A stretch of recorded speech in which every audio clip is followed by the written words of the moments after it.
नमस्कार, मैं हूं आपके साथ रक्षंदा खान। आप देख रहे हैं रफ्तार मीडिया। आगे आप मेरे साथ देखेंगे उत्तराखंड की तमाम छोटी बड़ी खबरें विस्तार से, लेकिन उससे पहले नजर डाल लेते हैं हेडलाइंस पर। उत्तराखंड में स्टार्टअप योजना से नए बिजनेस शुरू करने वाले उद्यमी सम्मानित। सीएम धामी ने की कई घोषणाएं, युवाओं के लिए खुले नए रास्ते।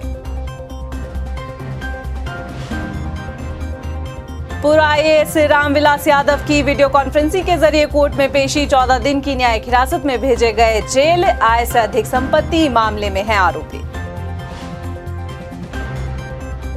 कांवड़ यात्रा की तैयारियों को मुकम्मल करने में जुटा प्रशासन। कल सीएम धामी करेंगे 4 जिलों के जिलाधिकारियों के साथ बैठक। कांवड़ यात्रा से वृक्षारोपण की भी अपील।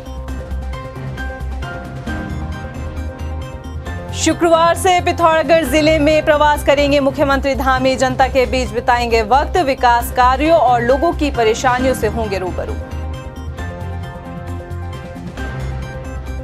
और उत्तराखंड के पहाड़ी इलाकों में आफत की बारिश से जनजीवन प्रभावित। प्रदेश भर में कई सड़कें बंद। 8 जुलाई तक मौसम विभाग का अलर्ट। हेडलाइंस के बाद बुलेटिन में खबरें विस्तार से। और बात सबसे पहले स्टार्टअप की करेंगे। स्टार्टअप योजना के तहत अपना बिजनेस शुरू करने वाले कई उद्यमियों को सीएम पुष्कर सिंह धामी ने सम्मानित किया। तो वहीं स्टार्टअप क्षेत्र में बेहतर काम करने वाले उद्यमियों के लिए मुख्यमंत्री पुष्कर सिंह धामी ने कई घोषणाएं भी की। आइए एक रिपोर्ट में नजर डालते हैं।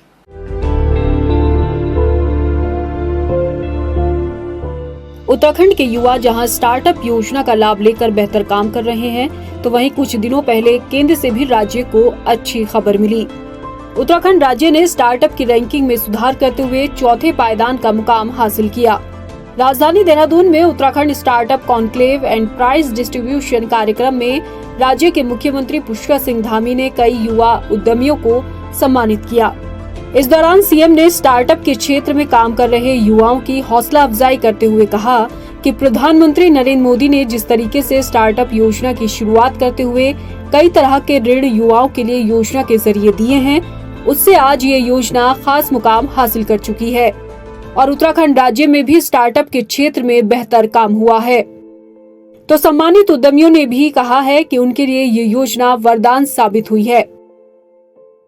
वो एक पायदान आगे बढ़े हैं और लीडर की श्रेणी में आ गए हैं। आगे और अच्छा काम करेंगे, जो कि प्रधानमंत्री जी का सपना है आत्मनिर्भर भारत बने।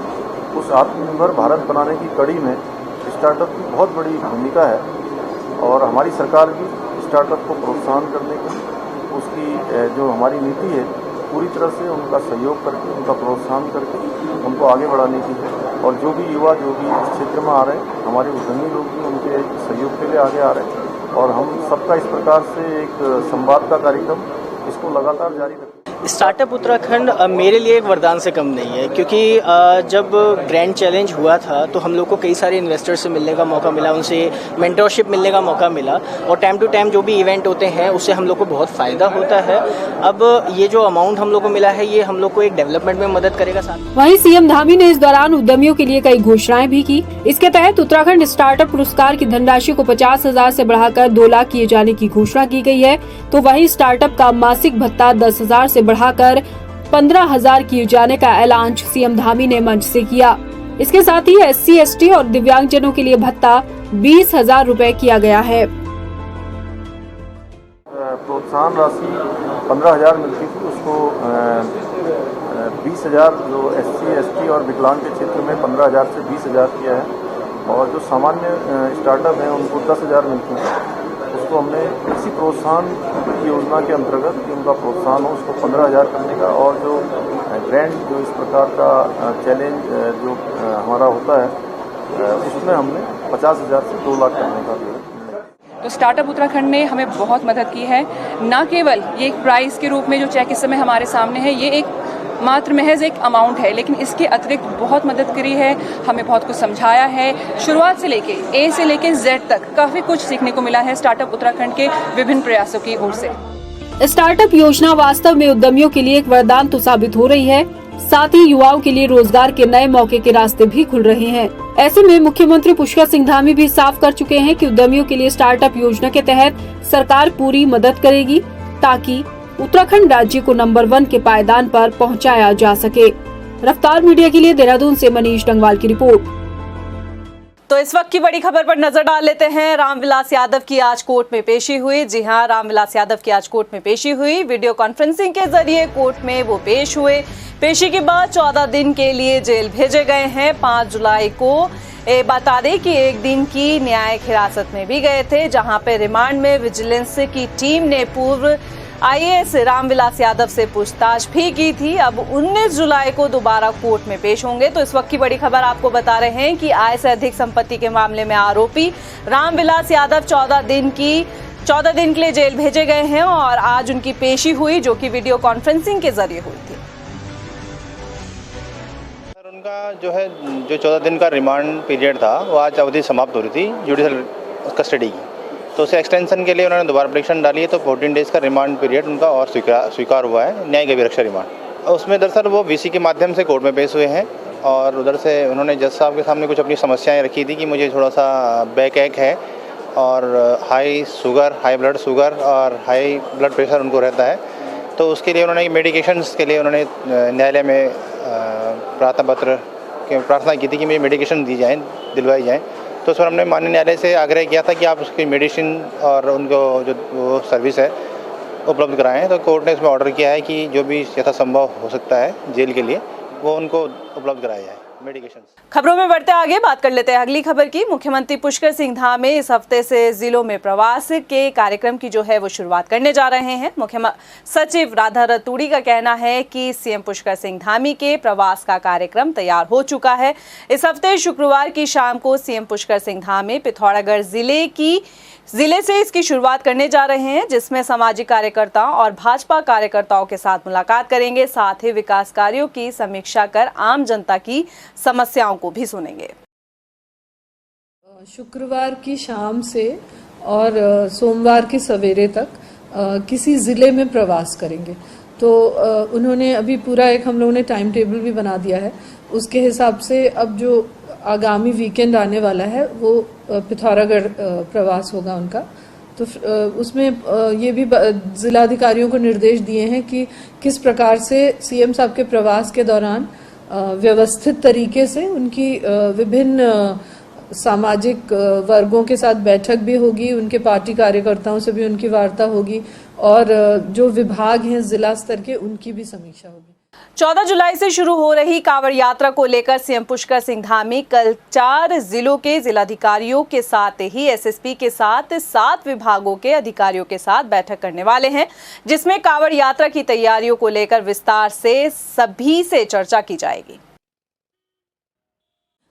माननीय मुख्यमंत्री जी 7 जुलाई को कांवड़ से संबंधित एक महत्वपूर्ण बैठक करेंगे, जिसमें 4 जिलों के डीएम एसपी भी वीसी से वीडियो कॉन्फ्रेंस से जुड़ेंगे और उसमें लगभग 6-7 विभाग होंगे जिनकी मुख्य भूमिका है। उन सबको हम लोग बुला रहे हैं। तो यहीं सचिवालय में 7 तारीख को बैठक होगी, क्योंकि पिछले 2 वर्ष कांवड़ पे एक तरह से रोक लग गई थी कोविड की वजह से। तो इस बार उम्मीद है कि बहुत अधिक संख्या में कांवड़िया आएंगे और लगभग 4 करोड़ की संभावना जताई जा रही है। तो हम लोग चाह रहे हैं कि बेहतर व्यवस्था रहे, कहीं कोई अव्यवस्था ना हो, भीड़ की वजह से किसी को कोई समस्या ना हो, जो कांवड़ बाहर से आ रहे हैं उनको भी कोई प्रॉब्लम ना हो और जो लोकल लेवल पे दुकानदार हैं या जो लोकल नागरिक हैं उनको भी कोई अव्यवस्था ना हो या कोई असुविधा ना हो और कहीं किसी प्रकार का कोई तकरार या कॉन्फ्लिक्ट ना हो। शांतिपूर्वक ढंग से ये कांवड़ यात्रा निकल जाए। तो ये लगभग 14 जुलाई से शुरू हो रही है कांवड़ यात्रा। 2 साल बाद कोविड महामारी के बाद शुरू हो रही कांवड़ यात्रा में इस बार कांवड़ यात्रियों से वृक्षारोपण करने की अपील की जा रही है। तो यानी कि नज़ारा काफी दिलचस्प होगा। सीएम पुष्कर सिंह धामी ने इस बार कांवड़ यात्रा पर आने वाले शिव भक्तों से अपील करते हुए कहा कि अगर शिव भक्त उत्तराखंड पहुंचकर वृक्षारोपण करते हैं तो पर्यावरण संरक्षण के लिए एक अच्छी पहल साबित होगी। इसके लिए अधिकारियों को प्लान तैयार करने के भी निर्देश दिए गए हैं। नहीं, शिव भक्त आएंगे तो चूँकि वो बहुत पुण्य कार्य के लिए आ रहे हैं और 2 सालों के बाद आ रहे हैं, इस बार 2 सालों तक हो नहीं पाया। हम चाहेंगे कि पर्यावरण संरक्षण के रूप में भी शिव भक्त जो है अपना योगदान देंगे। तो निश्चित रूप से वो एक पौधारोपण करके इसी रूप में उत्तराखंड के अंदर वो पौधा उनके नाम से आगे सुरक्षित रहेगा। पूरी तरह से उसका संवर्धन करने का काम हमने आज स्टार्टअप के लोगों के ऊपर भी छोड़ा है कि किस प्रकार का ऐप बन सकता है, किस प्रकार की चीज बन सकती है। उस हिसाब से कोई किसी से जोर जबरदस्ती नहीं है, हमारा एक अनुरोध है। आजादी के अमृत महोत्सव के तहत बीजेपी के राज्यसभा सांसद नरेश बंसल ने द राइजिंग उत्तराखंड को लेकर प्रेस कॉन्फ्रेंस की। द राइजिंग उत्तराखंड की 3 दिवसीय प्रदर्शनी की शुरुआत करते हुए सांसद नरेश बंसल ने प्रदेश में हो रहे विकास के कामों को गिनाते हुए कहा कि राज्य के नौजवानों को आत्मनिर्भर बनाने के लिए तमाम ऐसी योजनाएं चलाई जा रही है जिससे प्रदेश नए आयाम स्थापित कर रहा है। प्रदर्शनी में मुख्य तौर पर ISRO, DRDO, geological survey of India, IIP, THDC संस्थानों के जरिए पिछले 20 सालों में जो उपलब्धियां हासिल की गई है उनकी विस्तार से जानकारी दी गई। 7 तारीख को माननीय मुख्यमंत्री जी इस प्रदर्शनी का उद्घाटन करेंगे। केंद्र के और प्रदेश के अनेक संस्थानों के लगभग 50 संस्थानों के स्टॉल इसमें आएंगे। मुख्य रूप से DRDO, इसरो, IIP, ICSR इस प्रकार से और स्टार्टअप भी आएंगे। विशेष रूप से जो टारगेट किया गया है, जो हमारा युवा है उसको जॉब अपॉर्चुनिटी इसमें से वो ढूंढ सके, वो भी आगे बढ़ सके। स्टार्टअप लाने का मतलब ही है कि वो भी स्टार्टअप की दुनिया में कदम रखे। साइंस के जितने आए हैं, चाहे DRDO हो, इसरो हो, सर्वे ऑफ इंडिया हो, जियोलॉजिकल सर्वे हो, IIP हो, यही है कि उस विज्ञान के क्षेत्र में क्या चल रहा है और जो वो पढ़ रहा है वो उसके लिए कितना कारगर होकर के उसको अपॉर्चुनिटी दे सकता है। तो युवाओं को मोटिवेट करने के लिए रोजगार की दृष्टि से भी और देश की सेवा की दृष्टि से भी ये एग्जीबिशन है। हरेरा पर्व को लेकर राज्यसभा सांसद नरेश बंसल ने एक बयान दिया जिसमें राज्यसभा सांसद नरेश बंसल ने कहा कि जो व्यक्ति जन्मा है वो मरेगा भी और जो पेड़ लगा है वो कटेगा भी। नरेश बंसल के इस बयान पर कांग्रेस ने अपनी प्रतिक्रिया दी। कांग्रेस के प्रवक्ता राजीव महर्षि का कहना है कि निश्चित तौर पर भारतीय जनता पार्टी मानसिक रूप से बीमार है। जिस राज्य में पेड़ को बचाने के लिए चिपको आंदोलन चलाया गया उसी राज्य के लोगों को इस तरह के दुर्भाग्यपूर्ण बयान दिए जा रहे हैं। चीजें साथ साथ चलेंगी, आदमी मरेगा भी, आदमी जिंदा भी होगा, पैदा भी होगा, ये क्या बात हुई? विकास होगा तो सारी चीजें होंगी ना। पेड़ कौन से काटने हैं? पेड़ वो काटने हैं जो उस प्रजाति के हैं। बहुत सारे पेड़ों पर अभी भी है, जैसे यूकलिप्टिस है, परमिशन की आवश्यकता नहीं है, पॉपुलर है, आवश्यकता नहीं है। मोदी जी के आने के बाद लोगों को रोजगार देने के लिए बांस को उसमें जोड़ा है। तो सारी चीजें हो गई। विकास के लिए जब हम पेड़ काटते तो उसके दुगने लगाते भी हैं। एक के लिए दूसरे को नहीं बलि दी जा सकती, दोनों साथ साथ चले। जो अंतर्राष्ट्रीय स्तर पर जो देश है उनमें भी इतना बड़ा आंदोलन जिसे चिपको आंदोलन कहते हैं, जिसे गांव वालों ने, हमारी गरीब जनता ने उत्तराखंड की पेड़ों को गले लगा लगा कर बचाया कटने से, ऐसी देवभूमि पर यदि इस प्रकार के सांसद सदस्य ऐसा बयान देते हैं तो निश्चित तौर पर बहुत दुर्भाग्यपूर्ण है। कांग्रेस पार्टी उसकी घोर भर्त्सना करती है। हरेला पर्व के मौके पर प्रदेश भर में हर बूथ पर पौधा लगाने का अभियान शुरू किया गया है जिसकी जिम्मेदारी गदरपुर विधायक अरविंद पांडे को सौंपी गई है। बीजेपी विधायक अरविंद पांडे ने बताया कि 6 जुलाई से 16 जुलाई तक हर बूथ पर पौधा लगाया जाएगा और जनता को पौधे लगाने के लिए जागरूक किया जाएगा। हरेला पर्व को बूथ बूथ तक पहुंचाना भारतीय जनता पार्टी के कार्यकर्ताओं के माध्यम से प्रत्येक बूथ लेवल पे वृक्षारोपण कराना ताकि प्रकृति का संरक्षण हो, संवर्धन हो, ऐसा काम करना वो मेरी जिम्मेवारी है। और 6 जुलाई से लेकर 16 जुलाई तक प्रदेश के कोने कोने में घूमूंगा और भारतीय जनता पार्टी के कार्यकर्ताओं के साथ बूथ लेवल पे वृक्षारोपण का काम किया जाएगा। BPL और APL कार्ड धारकों के लिए चलाए गए अपात्र को ना पात्र को हाँ अभियान के तहत प्रदेश भर में इस अभियान की जो है काफी तारीफ की गई और मंत्री रेखा आर्य ने इस अभियान की शुरुआत की। लेकिन अब एक बयान के बाद मंत्री रेखा आर्य की आलोचना हो रही है। दरअसल मंत्री रेखा आर्य ने राशन कार्ड सरेंडर करने वाले 84,000 कार्ड धारकों को सम्मानित करने को लेकर बयान दिया है जो किसी के गले नहीं उतर रहा है। आखिर उन्होंने ऐसा बयान क्यों दिया, इसके लिए आपको ये रिपोर्ट देखनी जरूरी है। प्रदेश में 84,000 कार्ड धारकों ने अपात्र को ना पात्र को हाँ अभियान के तहत अपने राशन कार्ड सरेंडर कर दिए हैं। कार्ड सरेंडर करने के बाद कई पात्र लोगों के राशन कार्ड बनने की राह अब उत्तराखंड में आसान हो गई है।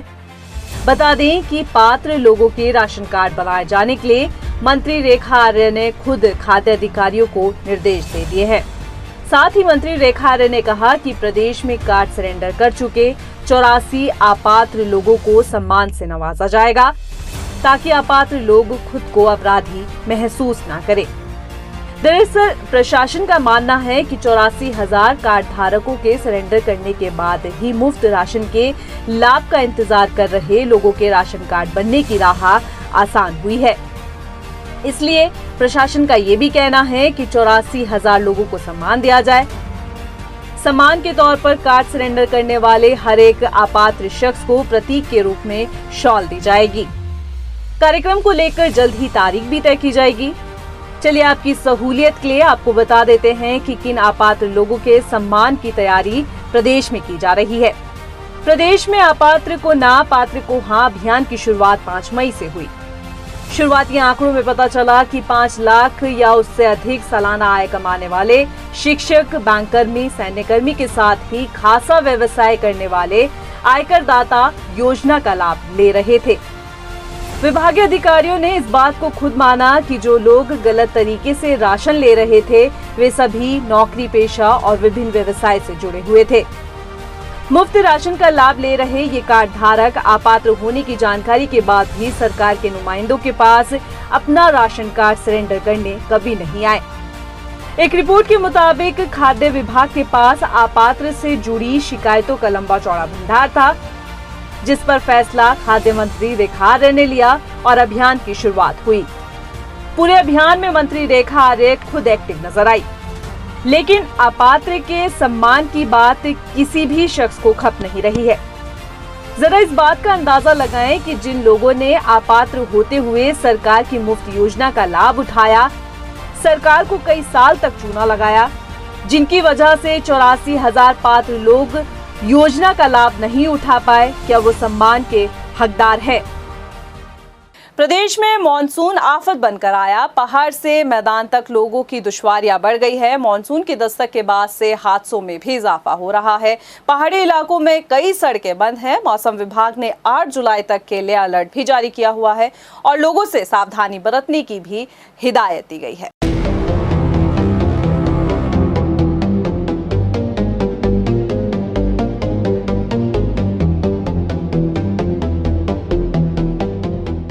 प्रदेश में मॉनसून भले ही देरी से आया हो, लेकिन अब बारिश आफत बन गई है। लगातार हो रही बारिश से लोग काफी परेशान हैं। पहाड़ों पर जाने वाले कई रास्ते बंद हैं। मैदानी इलाकों में भी लोगों की दुश्वारियां बढ़ गई है। लगातार हो रही बारिश की वजह से प्रदेश में जारी चारधाम यात्रा भी प्रभावित है। लगातार नदियों का जलस्तर बढ़ रहा है। पल पल की अपडेट के साथ मौसम विभाग भी उत्तराखंड के लिए अलर्ट जारी कर रहा है। मौसम विभाग की जारी चेतावनी के बाद प्रशासन मैदान से लेकर पहाड़ तक अलर्ट मोड पर है। मैदानी इलाकों से पहाड़ में हर संभव प्रयास के साथ पुलिस प्रशासन की ओर से एसडीआरएफ और एनडीआरएफ की टीम तैयार है। डीआईजी गढ़वाल की माने तो आपदा को देखते हुए एनडीआरएफ की 3 टीम गढ़वाल मंडल में मोर्चा संभाले हुए है। वहीं बढ़ रहे हादसों को देखते हुए एसडीआरएफ की टीम लगातार रेस्क्यू का काम कर रही है। एनडीआरएफ की टीम ऑलरेडी पहुंच चुकी है। 3 टीमें हमारे गढ़वाल रीजन में नियुक्त है और तीनों को अभी उत्तरकाशी और चमोली और आपके रुद्रप्रयाग में स्टेशन कर दिया गया है। फिलहाल जो है एसडीआरएफ से हमारे जो है रेस्क्यू का काम चल रहा है। यदि आवश्यकता होगी एनडीआरएफ की और ज़्यादा तो उसके हिसाब से मांग की जाएगी। जहां एक तरफ पुलिस प्रशासन अलर्ट है, वहीं पीडब्ल्यूडी और बीआरओ विभाग की टीम बंद रास्तों को खोलने में जुटी हुई है। पीडब्ल्यू सचिव आरके सुधांशु ने जानकारी देते हुए बताया कि प्रदेश में बंद रास्तों को खोलने के लिए 350 मशीनों के साथ ही 3000 मजदूर काम कर रहे हैं। हमारा रिस्पांस टाइम जहाँ पे भी सड़क बंद होती है लगभग मेन सड़कों पे वो आधा घंटा है, मतलब आधा घंटा में हमारे अधिकारी पहुँच जाते हैं। लगभग जहाँ तक मशीन्स की बात करूँ कि जैसे जेसीबी है, पोकलेन है, रोबोट है, इस तरह के सारे जगह क्रिटिकल जो हम लोगों ने आइडेंटिफाई किए हैं कि कहाँ पे जैसे लैंडस्लाइड हो रहा है, कहाँ पे सड़कें ये हो रही हैं, तो हमने बताया कि लगभग हमारी 350 के करीब मशीन्स भी लगी हुई हैं। हमारी लगभग 3000 के करीब लेबर्स भी जगह जगह पे तैनात हैं ताकि लोगों को कम से कम असुविधा हो। राज्य में बदले मौसम के बाद प्रशासन तो अपनी जिम्मेदारी संभाल रहा है, मगर हमारी गुजारिश है कि आप भी सतर्क रहें। किसी भी तरह की जानकारी और मदद के लिए प्रशासन से संपर्क करें और मौसम का अपडेट लेने के बाद ही चार धाम यात्रा पर निकले।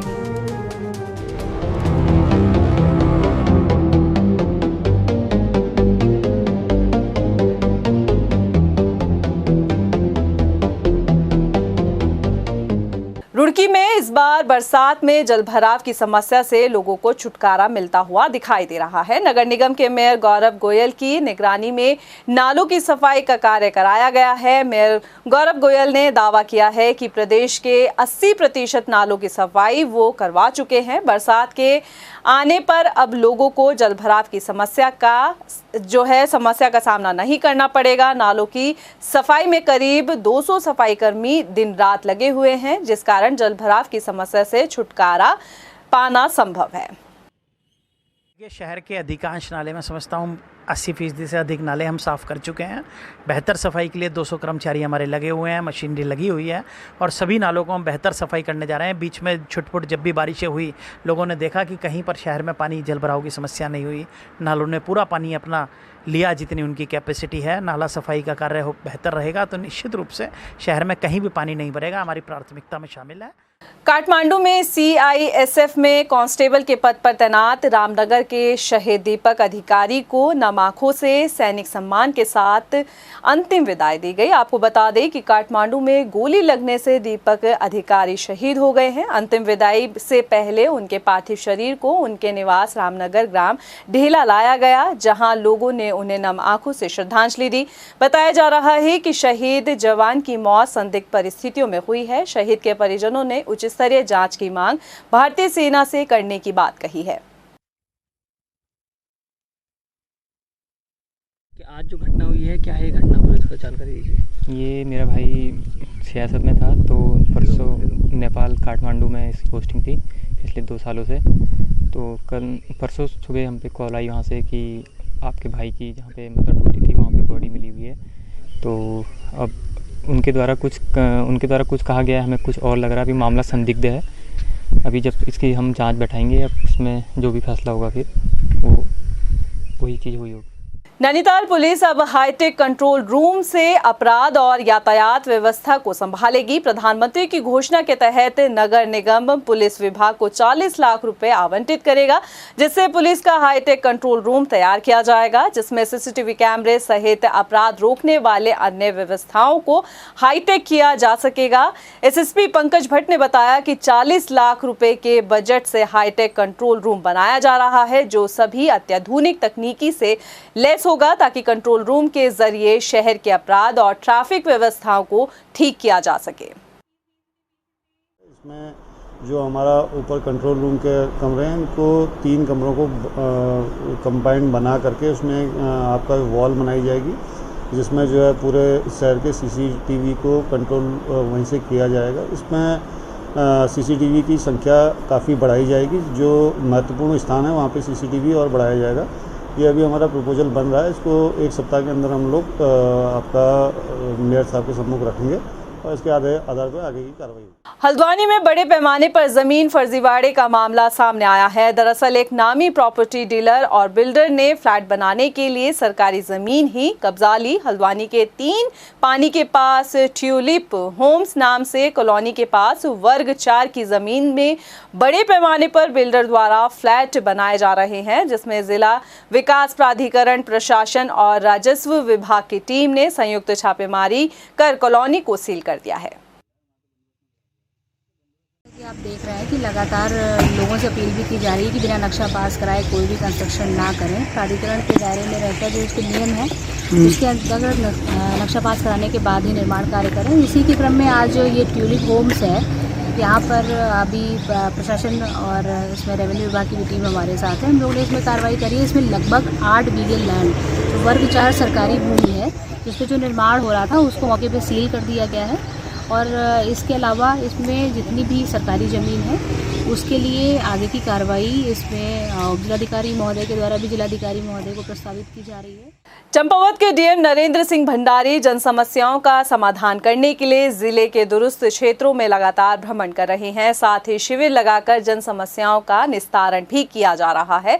डीएम भंडारी ने कहा कि प्रशासन जनता की समस्याओं के समाधान के लिए होता है और अगर जिले का कोई भी अधिकारी या कर्मचारी अपने कार्य में लापरवाही करता है या जनता को परेशान करता है तो उसके खिलाफ सख्त कार्रवाई की जाएगी। इम्पोर्टेंट है कि कंप्लायंस करना, तो जब भी कोई बैठक होती है हमारी, उसकी 1 महीने बाद जो दूसरी बैठक हो तो उसमें पुरानी बैठक में क्या क्या निर्देश दिए गए थे, तो इस बार हम वही कर रहे हैं। तो पुरानी जो बैठकों में जो भी निर्देश दिए जाते हैं उसको हम रिव्यू करते हैं और जो अधिकारी कर्मचारी नहीं करते उसको लास्ट अपॉर्चुनिटी दी जाती है, नहीं तो उसके खिलाफ अनुशासनात्मक कार्रवाई की जाती है। तो सभी अधिकारी कर्मचारीगण इस पर ध्यान दे रहे हैं और अगर ऐसे कोई हमें मिलता है तो उसके खिलाफ कार्रवाई की जाएगी। मसूरी में नगर पालिका अध्यक्ष और उप जिलाधिकारी ने वेंडर जोन बनाने के लिए टिहरी बस स्टैंड के साथ ही अलग अलग क्षेत्रों में निरीक्षण किया। नगर पालिका अध्यक्ष अनुज गुप्ता ने कहा कि वेंडर जोन में उन लोगों को एक छत के नीचे स्थान दिया जाएगा जो मसूरी के आउटर क्षेत्र में अपना रोजगार चला रहे हैं। पालिका और प्रशासन द्वारा एक संयुक्त निरीक्षण किया गया है जिसमें संभावनाएं देखी गई कहाँ पे मसूरी में वेंडर जोन बन सकते हैं और जितने भी अतिक्रमण आउटर मसूरी में हो रखा है हम उन सबको चिन्हित करके एक छत के नीचे लाना चाह रहे हैं, उनको आइडेंटिफाई करके, और किस तरीके से मसूरी में एक छत के नीचे जितने अतिक्रमण कार्य उनको लाया जा सके ताकि मसूरी की सुंदरता बनी रहे और मसूरी साफ सुथरी नजर आए। फिलहाल के लिए इस बुलेटिन में इतना ही। मुझे दे इजाजत, लेकिन चलते चलते नजर डाल लेते हैं हेडलाइंस पर। नमस्कार। उत्तराखंड में स्टार्टअप योजना से नए बिजनेस शुरू करने वाले उद्यमी सम्मानित। सीएम धामी ने की कई घोषणाएं, युवाओं के लिए खुले नए रास्ते। पूर्व आईएएस रामविलास यादव की वीडियो कॉन्फ्रेंसिंग के जरिए कोर्ट में पेशी। 14 दिन की न्यायिक हिरासत में भेजे गए जेल। आय से अधिक संपत्ति मामले में है आरोपी। कांवड़ यात्रा की तैयारियों को मुकम्मल करने में जुटा प्रशासन। कल सीएम धामी करेंगे 4 जिलों के जिलाधिकारियों के साथ बैठक। कांवड़ यात्रा से वृक्षारोपण की भी अपील। शुक्रवार से पिथौरागढ़ जिले में प्रवास करेंगे मुख्यमंत्री धामी। जनता के बीच बिताएंगे वक्त। विकास कार्यों और लोगों की परेशानियों से होंगे रूबरू। और उत्तराखंड के पहाड़ी इलाकों में आफत की बारिश से जनजीवन प्रभावित। प्रदेश भर में कई सड़कें बंद। 8 जुलाई तक मौसम विभाग का अलर्ट।